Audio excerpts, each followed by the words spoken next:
Peserta terakhir ya, Pak Reza, Ya, Reza siap, Mas. Isadi Fadila. Ya, siap. Sudah siap, Pak? Ya, saya siapkan dulu. Oke. Oke. Masih banyak tuh, boleh, Pak. Secara normal itu pasti akan juga itu harus itu dan tidak ada konsekuensi kalau ini salah termasuk kelas kan masalah masalah kecil kan.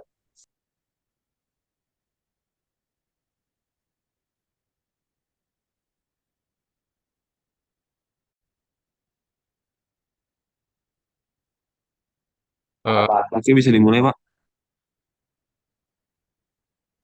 Silakan Pak. ya, apa sudah Reza. terlihat? Sudah. Oh, sudah ya. Oke. Sorry. Ya, baik. Assalamualaikum warahmatullahi wabarakatuh, rekan-rekan sekalian. Kali ini saya akan membawakan materi perkuliahan yaitu perencanaan media ya. Di sini saya akan membawakan bagaimana peran media dalam promosi atau kampanye dalam hal kampanye komunikasi terutama ya kegiatan komunikasi di mana ini tujuannya untuk mencapai beberapa tujuan-tujuan baik dari segi aspek korporasi ataupun individu ya seperti branding. Jadi nanti ke depan kita akan membahas bagaimana perencanaan media dan konsep-konsepnya dan manfaatnya terhadap tujuan komunikasi. Oke. Nah, sebelumnya saya panggil rekan-rekan sekalian ya dengan sebutan Vcommerce. Ya, karena kalau di Unitomo ini anak-anak Vcom dipanggilnya Vcommerce ya. Gitu. Jadi sebelum kita apa namanya masuk ke materi, kita kenalan dulu yuk. Kita masuk ke apa minta tolong di scan QR-nya dulu di sini. Nanti akan masuk ke website Trello ya. Nanti saya bisa mengerti siapa aja yang berpartisipasi di kelas saya perencanaan media ini. Kalau misalnya nggak bisa, ya bisa pakai link yang di bawah itu, bisa pakai handphone ataupun gadget masing-masing. Jangan lupa nanti mengisi nama-nama di kolom atau field yang sudah disediakan ya. Kemudian tekan enter dan upload foto terbaik teman-teman sekalian. Oke, gitu. Saya tunggu sebentar. Silakan diisi foto dan namanya. Oke, baik sudah pada ngisi ya. Di sini ada Bu Mega, ada Pak Supriyanto, ada Pak Ayub, ada Mbak Dinan, ada Bu Ifiza, ada Pak Binastia. Oke, semuanya sudah masuk ya. Berarti ini saya mengerti dan mengenal teman-teman apa rekan-rekan sekalian sebagai mahasiswa kelas perencanaan media. Oke, selanjutnya ini data personal saya. Saya lahir di Malang 27 April 91. Saya tinggal di Surabaya dan tepatnya saya home base-nya di Fakultas Ilmu Komunikasi Universitas Dr. Sutomo.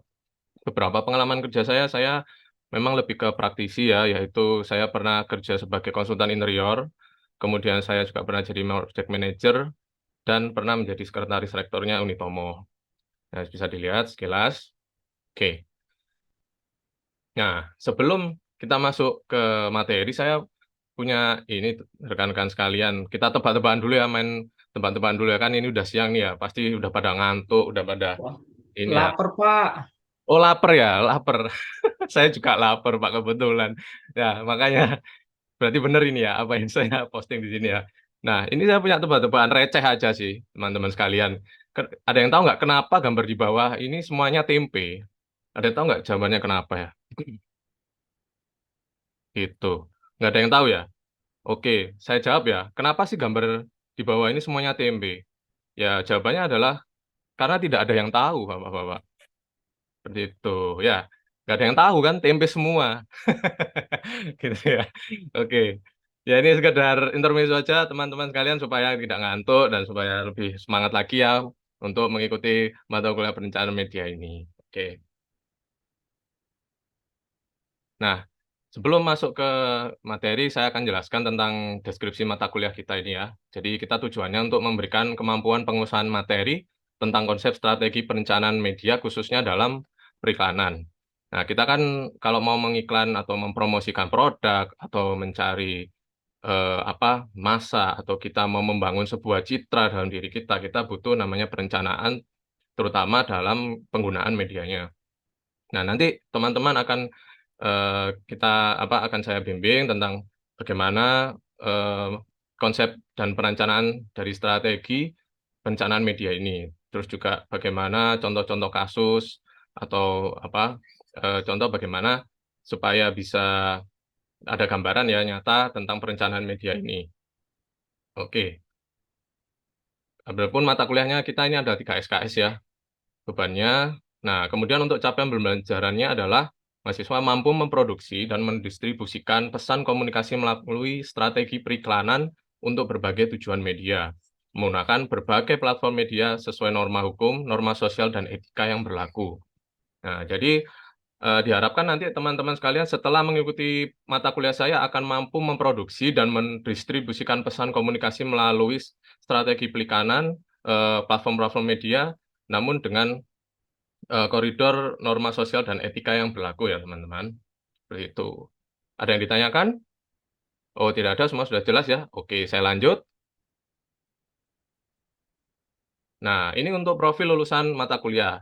Nah, kedepannya nanti kalau teman-teman sudah lulus, sudah jadi alumni dari Unitomo, Vkom Unitomo, teman-teman setelah mendapatkan mata kuliah perencanaan media ini bisa menjadi media konsultan, media researcher, branding consultant, political branding specialist, corporate relation manager, event planner, dan event organizer manager. Jadi, teman-teman diharapkan nanti bekerja di bidang media bisa menjadi sebagai konsultan. Biasanya kalau konsultan itu menangani proyek-proyek seperti proyek kampanye politik, kemudian periklanan ya, promosi produk dan lain sebagainya. Kemudian untuk researcher, teman-teman bisa menjadi pemerhati media, di mana sekarang kan media pemberitaan sudah sangat masif ya. Jadi teman-teman bisa mengamati fenomena-fenomena tentang komunikasi pada sebuah media, misalnya seperti itu. Branding konsultan juga sebagai pembangun citra ya dari seseorang ataupun entitas dan lain sebagainya seperti itu. Oke. Nah, sebelum masuk ke materinya, saya akan memberikan pemahaman konsep terlebih dahulu ya tentang perencanaan media. Silakan teman-teman bisa cek di link berikut ini. Di sini nanti ada suatu jurnal. Bisa, Nah, Pak? ya, halo? Oh ya, Klik recording ini ya. Ya, ini sudah direcord. Sudah ini kan? ya sudah di-record, Pak. Tunggu, Pak. Nah, ya, Coba jadi dari teman-teman, sekarang. ya sudah di-record dari tadi, Pak. Oke, jadi ini teman-teman bisa melihat di situ ada jurnal yang mana akan memberikan tentang pemahaman konsep daripada perencanaan Boleh, media. Pak? Oke, sudah dibuka ya, teman-teman. Oke. Nah, sekarang silakan Bapak Ibu sekalian, teman-teman sekalian masuk ke slido.com dengan kode referral yang ada di bawah ini ya. Dan di situ ada pertanyaan essay simple aja kok tentang apa sih yang menjadi pokok bahasan di jurnal tersebut. Silakan. Oke, sudah pada ngisi ya. Oke, oh ya ini sudah saya lihat beberapa jawabannya sudah masuk. Oke. Nah, oh ya yang pertanyaan kedua juga ya sudah pada ngisi ya. Oke, karena sudah semuanya ngisi, saya akan membahas ya tentang apa sih yang tadi ada di jurnal tersebut. Jadi, jurnal tadi membahas tentang rencana komunikasi politik seorang kandidat kepala daerah di Kepulauan Bone. Nah, di situ beliau bernama Ali Ibrahim ini melakukan perencanaan media dalam rangka untuk mendapatkan simpati dari para warga di Bone, di mana nanti dia melaksanakan sebuah tahap-tahap terkait perencanaan media. Yang pertama adalah ada analisis masalah, kemudian perumusan tujuan, ada pemilihan medianya, ada pengembangan pesan, ada perencanaan produksi media, dan monitor evaluasi. Nah, tahap-tahap tersebut itu adalah merupakan satu tahap yang harus dilakukan ketika kita melakukan event komunikasi atau kegiatan komunikasi. Dalam hal ini adalah komunikasi politik, di mana tujuannya untuk meraup dukungan ya dalam memenangkan kontestasi pemilihan kepala daerah di Bone. Oke, bagus semua jawabannya sudah saya terima. Sudah mulai ada gambaran ya tentang bagaimana ini perencanaan media. Kita ke slide selanjutnya. Nah, konsep perencanaan media. Dalam konteks komunikasi, perencanaan media memang sangat penting dilakukan sebelum membuat sebuah kegiatan komunikasi, Bapak, teman-teman sekalian, khususnya komunikasi massa, komunikasi yang berhubungan dengan orang banyak, di mana kita melemparkan pesan kepada khalayak secara luas, gitu kan ya. Nah, dari situ perlu diperlukan beberapa perencanaan, teman-teman sekalian. Tidak bisa kita melemparkan suatu pesan kepada khalayak luas. Misalnya kita kita mengadakan kampanye, misalnya kampanye untuk mengatasi suatu masalah, tanpa kita merencanakan bagaimana siapa yang akan memberikan kampanye tersebut dan apa yang akan kita berikan pada kampanye tersebut dan siapa saja yang akan menerima kampanye tersebut. Itu harus kita petakan dulu dalam proses perencanaan media. Oke, maka dari itu perencanaan media ini juga selaras dengan perencanaan komunikasi ya, di mana pengertiannya yaitu suatu usaha yang sistematis dan kontinu atau berkesinambungan dalam mengorganisasikan aktivitas manusia terhadap upaya penggunaan sumber daya komunikasi Cangara 2014. Jadi kita harus memetakan apa saja sumber daya yang mana berguna untuk memberikan atau mengadakan tujuan komunikasi tersebut. Kita harus mengalokasikan waktu, anggaran, dan wahana media yang kita lakukan. Kemudian berbeda lagi menurut pendapat Middleton Wedemeyer 2018. Perencanaan komunikasi itu adalah penciptaan kegiatan komunikasi, pengalokasian, dan penggunaan sumber daya komunikasi untuk mencapai tujuan yang bernilai sosial dalam konteks citra tertentu atau citra secara keseluruhan. Nah, citra tertentu pasti merujuknya kepada branding daripada suatu individu atau entitas. Sedangkan citra secara keseluruhan berarti mungkin citra atau branding dari salah satu ekosistem besar. Misalnya untuk pariwisata, itu kan suatu citra secara keseluruhan. Gitu. Nah, berikut komponen-komponen perencanaan media ya. Komponen perencanaan media diwujudkan dalam bentuk dokumen tertulis. Jadi, kita ketika bersama tim media, kita ingin meluncing sebuah kampanye, kita ingin meluncing atau mensosialisasikan sesuatu, kita wujudkan dalam bentuk dokumen tertulis, kita susun gitu ya. Pertama ada tujuan penggunaan medianya atau media objektif, strategi penggunaan media atau media strategi, kemudian ada pelaksanaan media atau media execution. Nah, media objektif itu merujuk pada tujuan apa yang hendak akan dicapai oleh program komunikasi. Jadi untuk kampanye apa yang akan kita lakukan itu tujuannya apa sih? Nah, itu ada rumusnya yaitu menggunakan 4W 1H.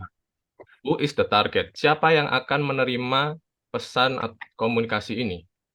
Yang kedua adalah apa pesannya? What is the message? Ya, kita harus tentukan. Kemudian where are the priorities? Di mana kita akan melakukan kampanye tersebut? Di mana? Kita harus tentukan, karena itu berkaitan dengan tercapainya tujuan program komunikasi tersebut. Kemudian, kapan kita lakukan kampanye ini, dan berapa lama kampanye ini dilakukan. Jadi seperti itu. Jadi kita memetakan dulu tujuan objektif ya, atau hal yang harus dipenuhi dalam program komunikasi yang akan kita lakukan.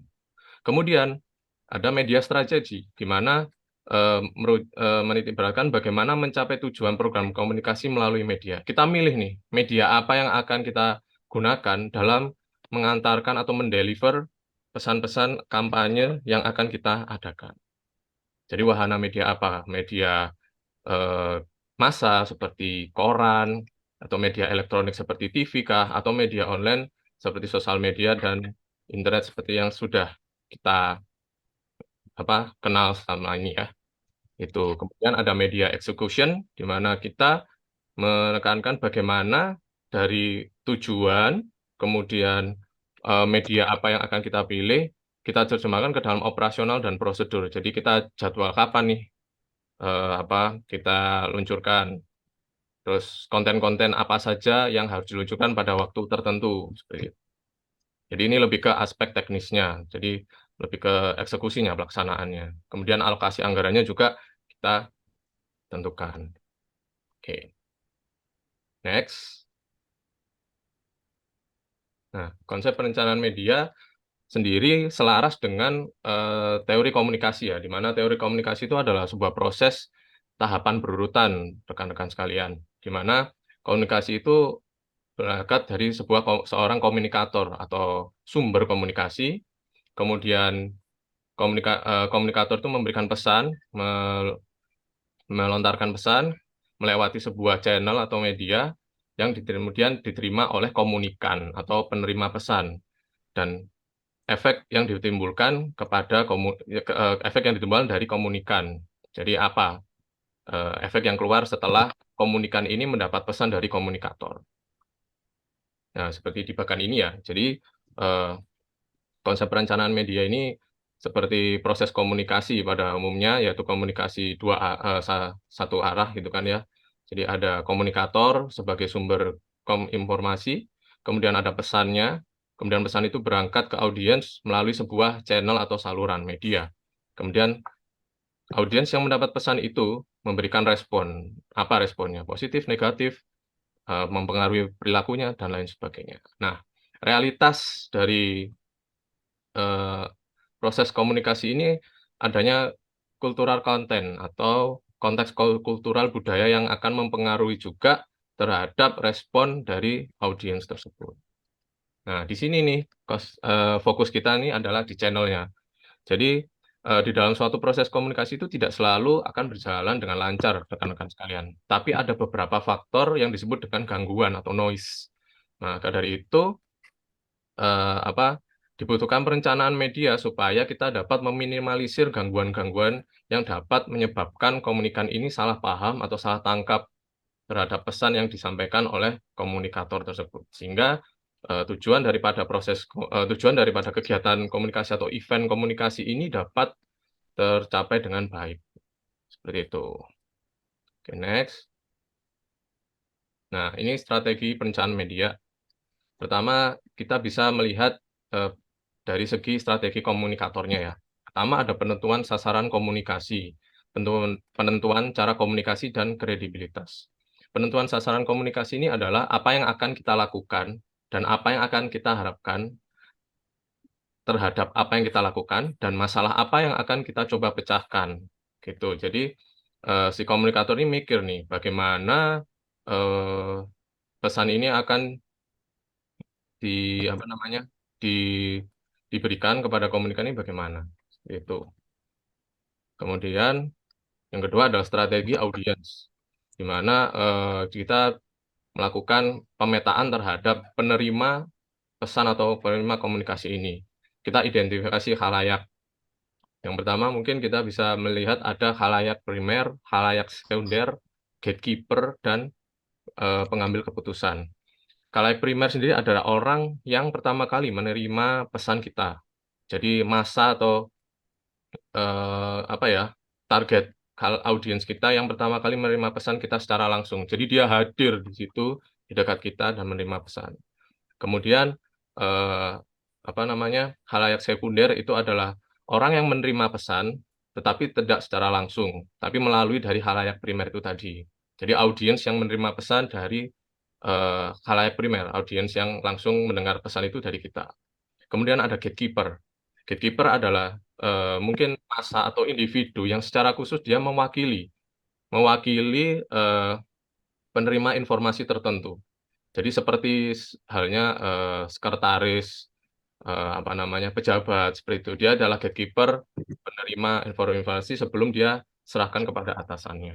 Kemudian ada pengambil keputusan, yaitu adalah audiens atau halayak atau massa yang setelah dia menerima apa namanya, pesan dari komunikator itu, dia akan melakukan atau memutuskan apa yang akan dilakukan setelah menerima pesan tersebut. Oke. Kemudian ada latar belakang halayak. Di latar belakang halayak ini kita harus dapat menyesuaikan sekalian tentang perilaku komunikasi kita. Jadi jangan sampai kita melakukan komunikasi terhadap masa-masa yang frame of reference-nya itu berbeda dengan kita. Jadi pengetahuan konsepnya berbeda dengan kita.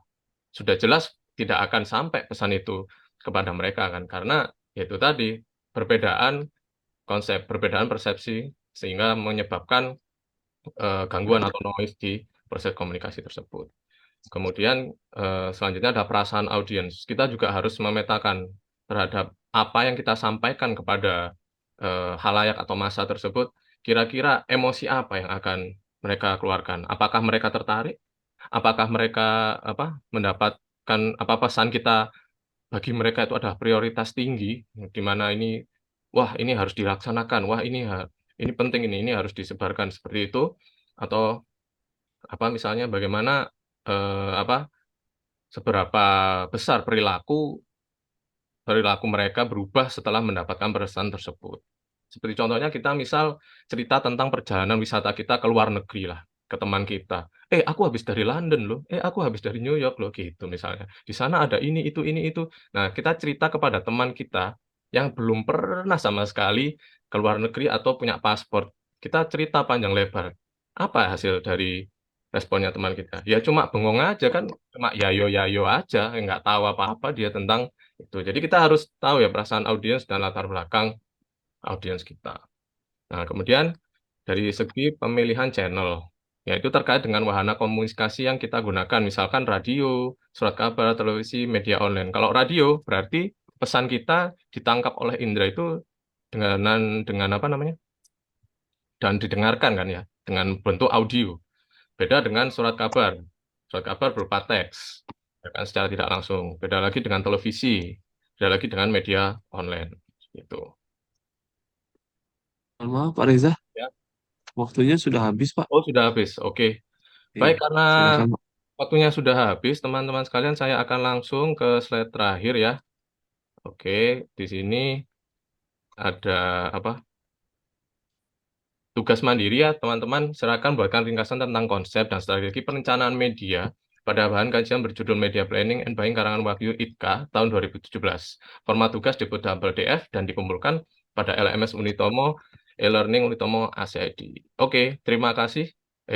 Ini masih ada referensi acuan, silakan teman-teman. Jadi referensi ini bukan referensi pakem ya, teman-teman bisa cari referensi lain yang relevan. Oke, terima kasih atas kesempatannya dan keberkenannya dalam menghadiri kelas perencanaan media. Assalamualaikum warahmatullahi wabarakatuh. Waalaikumsalam warahmatullahi wabarakatuh. Terima kasih Pak Reza. Selanjutnya Pak Gumono silakan. Baik, terima kasih Mas Hafiz. Ya, bagus sekali. Selamat Pak Reza ya. Ya, terima kasih Pak Gum. Ya, penyajiannya kekinian ya. Jadi betul-betul mengikuti pola mahasiswanya gitu ya. Sekarang bagus. Kemudian tadi memanfaatkan aplikasi-aplikasi pembelajaran yang banyak bertebaran di internet begitu ya. Ya, Pak. Paling tidak tadi ditampilkan pakai Trello, pakai Slido begitu ya. Ya. Itu bagus sekali. Karena itu akan memberikan kesan baik ya, kesan baik dari mahasiswa kepada kita, kepada dosen. Topik yang disajikan juga bagus ya terkait dengan perencanaan media ya. Ini bagus. Namun tadi contoh-contohnya belum muncul ya, contoh-contoh yang real gitu. Iya. Apakah mungkin sudah terencana tapi Sudah, terburu Mas Haris Iya, belum. membunyikan fluid begitu Iya, ya? betul Pak. Belum Pak. Iya, ya. Ya. Ya, contohnya saat ini mestinya banyak sekali ya contoh-contoh yang bisa digunakan bagaimana media itu bisa mencerahkan atau justru menyesatkan gitu. Betul. Di tahun-tahun politik ini bagaimana framing, kemudian pembentukan opini dengan berita-berita yang sumir, yang hoax gitu. Betul. Nah, ini mesti disampaikan kepada mahasiswa ya, Ya. supaya sarjana-sarjana komunikasi didikan Pak Reza nanti menjadi sarjana yang mencerahkan negeri gitu ya, bukan menyesatkan negeri gitu. Karena memang berbahaya sekali untuk saat ini. Ya, memang. Ya. Rujukan juga bagus ya, rujukannya jelas, kemudian tahunnya juga disertakan tadi, bagus sekali. Saya pikir secara keseluruhan, jika Pak Reza bisa menampilkan ini di perkuliahan yang real, itu sudah sangat bagus sekali. Oke, baik, Pak. Terima kasih. Selamat untuk Pak Reza. Ya. Pak Guru. Nah, sebelum ditutup, mungkin sedikit ada concluding remarks dari saya ya. Untuk Bapak Ibu sekalian, setelah peer teaching ini, Bapak Ibu oleh panitia diminta untuk melaporkan real teaching gitu ya, pembelajaran yang sesungguhnya. Nah, itu mohon nanti komponen-komponen pembelajaran mulai dari perencanaan, ya, kemudian pelaksanaan dan asesmennya itu mohon diperhatikan betul. Kalau peer teaching ini betul-betul memang ya diringkas dalam waktu 20-25 menit, itu bukan sesuatu yang mudah, memang saya paham betul. Nah, nanti tampilkan yang terbaik pada real teaching yang direkam kemudian diunggah ke LMS. Mulai dari perencanaan ya, RPS, bagaimana mengembangkan RPS dengan memedomani aspek sikap, pengetahuan dan keterampilan yang dikembangkan oleh asosiasi prodi barangkali ya, yang memedomani lampiran dari SNDikti Permendikbudristek nomor 3 tahun 2020 ya. Jadi bagaimana RPS dikembangkan sesuai dengan yang kemarin dibekalkan oleh Pak Nurmansyah. Kemudian dalam pelaksanaan pembelajaran ya, ini mohon karakteristik pembelajaran yang dikehendaki oleh regulasi kita, oleh kementerian, yang diukur oleh LAM atau BAN PT ya, mulai dari integratif, kemudian holistik, saintifik, dan seterusnya sampai berpusat pada mahasiswa, itu nanti diperlihatkan pada pembelajaran yang real. Asesmen juga begitu, ya. Asesmennya perlihatkan betul karakteristik apakah asesmen itu masih bersifat asesmen of learning yang mengukur pembelajaran saja, atau asesmen for learning, dan yang paling ideal asesmen as learning. Yang kemarin saya yakin Bapak Ibu telah mendapatkan bekal yang cukup dari instruktur yang ditugaskan untuk itu. Kami tunggu dalam waktu seminggu ke depan, kalau tidak salah ya, panitia memberi waktu untuk real teaching-nya nanti menampilkan hal-hal yang tadi saya sampaikan. Demikian barangkali di akhir acara ini, mari kita rehat ya. Mari pergi memancing ikan nila, nila dipancing di hari senja. Salam undur diri dari saya untuk teman-teman yang berbahagia. Cakep. Mantap. Pemburu kesendirian. Terima kasih, Bro. Terima kasih Pak Gumono. Oh, Pak, sebelum pamit kasih, ini Pak, Pak. kita foto dulu Pak. Ayo foto, Boleh. Betul. Ibu. Foto ya. Baik, Pak. Siap. 1, 2, 3. Oke, terima kasih banyak Pak Gumono, Mas Bapak Aris Ibu. ya. Beli durian, pilih sendiri, diminum dengan kopi, wah sedap sekali. Cukup sekian pertemuan kali ini. Kita bertemu lagi di lain hari. Billahi taufiq wal hidayah. Assalamualaikum warahmatullahi wabarakatuh. Waalaikumsalam warahmatullahi wabarakatuh. Terima kasih, Pak. Terima kasih Pak. Ya, ya, saya bicara. Bapak Ibu,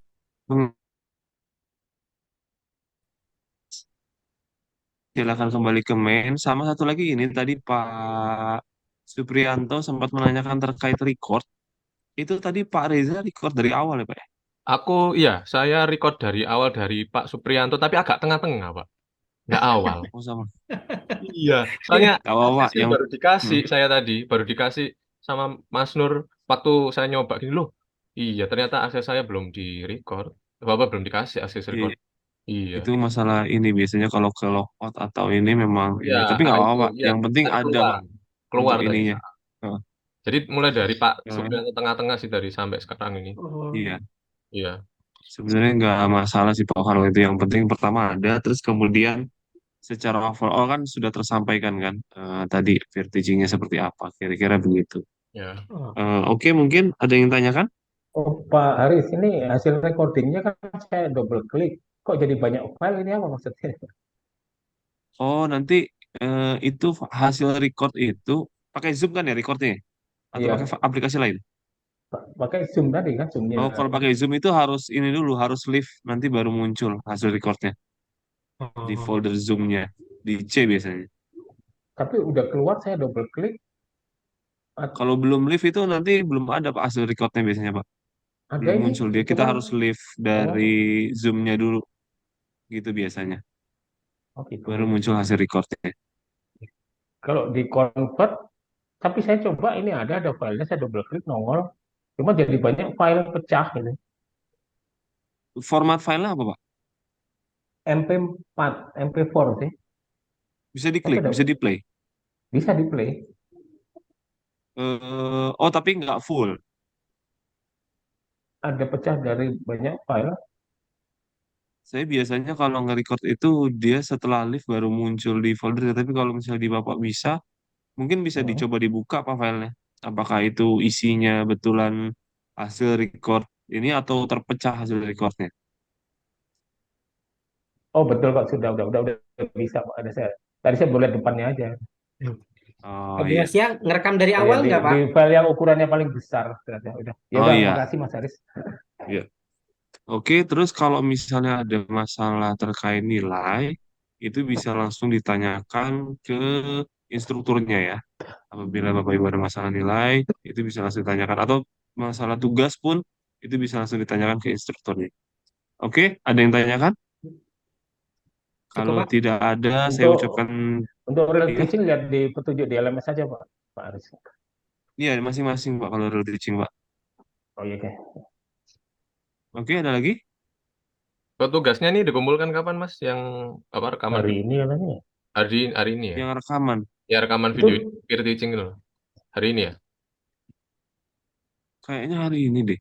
Oh, tengah itu malam. Juga itu deh link kayaknya. linknya aja kan yang ditaruh di LMS atau full Iya, video? linknya aja. Oh, linknya Nggak aja. perlu Linknya aja dikirim. Oh, oke oke. Oh ditaruh Gitu. ke YouTube kayak biasa ya. Heeh. Ya, betul. Soalnya besar-besar filenya kan, kalau yang Zoom kan bisa Iya berapa betul. ratus mega. Oke, ada lagi? Cukup Pak. Kalau tidak ada, terima kasih. Tetap semangat, tinggal dikit lagi. Silakan Bapak Ibu kembali ke main room.